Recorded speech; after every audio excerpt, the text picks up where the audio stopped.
सुना रहे हंसिनी का स्वयंवर, लेकिन इंग्लिश में लिखा है द परफेक्ट मैच। परफेक्ट यानी बिल्कुल सही, मैच यानी जोड़ा, है ना। मैच कर रहे हैं, मैच द पेयर करते हैं ना इंग्लिश में, सही जोड़ी बनाई है। तो हिमालय की तरह, हिमालय क्या है? पर्वत है। वहाँ एक जंगल था और जंगल बहुत सुंदर था, बहुत घना जंगल था, है ना। और खूब सुंदर सुंदर वहाँ तालाब थे, नदियां थी, खूब सारे जानवर रहते थे, पानी में मछलियां रहती थी और सबसे खास बात, सब लोग आपस में बहुत प्यार करते थे एक दूसरे को, सब मिलमिल कर रहते थे, देखो एक साथ रहते थे, मतलब लड़ाई झगड़ा नहीं करते थे। और वहाँ का राजा कौन था? उस जंगल का, वैसे क्या होता है जंगल का राजा? लेकिन वहाँ का राजा था हंस, और हंस का रंग था बिल्कुल सोने जैसा।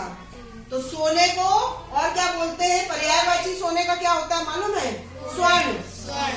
तो उसका नाम ही था स्वर्ण हंस। और उसकी एक छोटी सी सुंदर सी बेटी थी, और जिसका नाम था, हंस की बेटी क्या कहलाई? हंसिनी। और हंस जो है अपनी बेटी से बहुत प्यार करता था। तुम लोग के पापा प्यार करते हैं ना तुम लोग को, वैसे हंस भी प्यार करता था अपनी बेटी को। और समय बीतने लगा, वो छोटी सी हंसिनी बड़ी होने लगी और जवान हो गई। तो एक दिन हंस आया, बोला कि अब तुम्हारी शादी कर दें, है ना। लड़कियां बड़ी होती तो शादी करते हैं ना। बोले लेकिन तुम अपनी पसंद से शादी कर सकती हो। तो उसने क्या किया, राजा ने स्वयंवर, पहले के जमाने में हुआ करता था स्वयंवर। स्वयंवर क्या होता है मालूम है?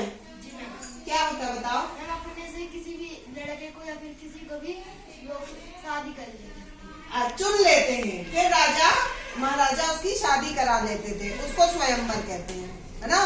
तो स्वयंवर का आयोजन किया, पूरे जंगल में ऐलान करवा, जैसे राजा राम का हुआ था ना, रामायण देखे हो ना, तो वैसे ही।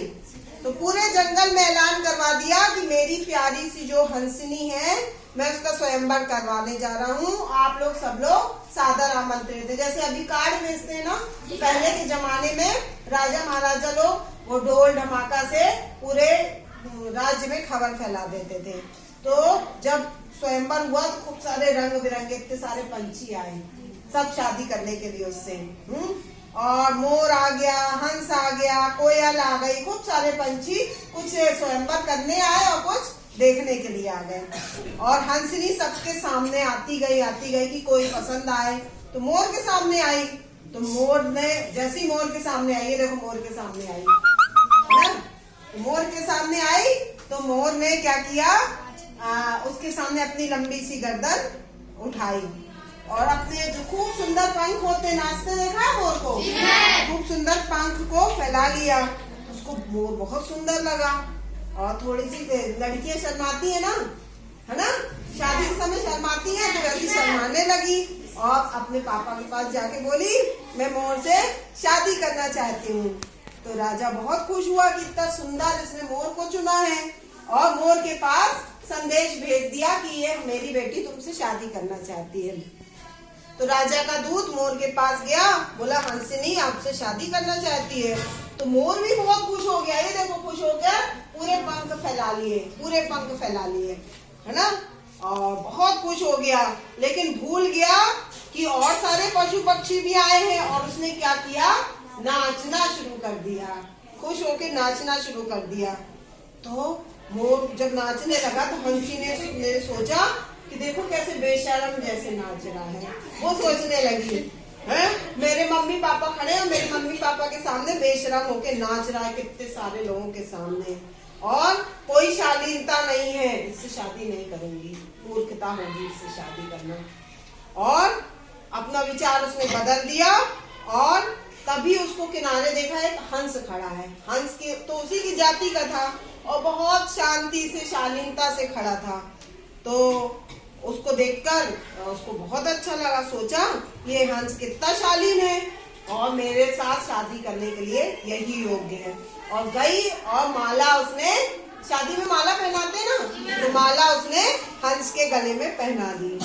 तो तो मोर को बहुत शर्म आई कि देखो मैंने कैसे नाचने लगा था, तो उसके कारण मेरी शादी नहीं हुई।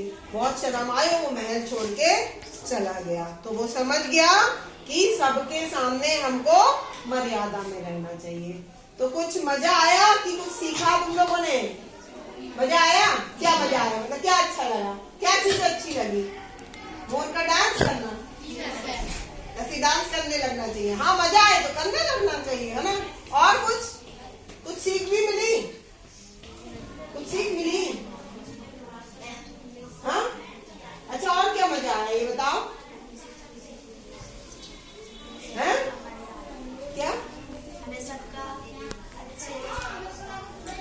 अच्छे से व्यवहार करना चाहिए, लेकिन डांस टमाटर कर लेना चाहिए, है ना। मन करे तो डांस कर लेना चाहिए, जैसे मोर ने किया, है ना। ठीक है।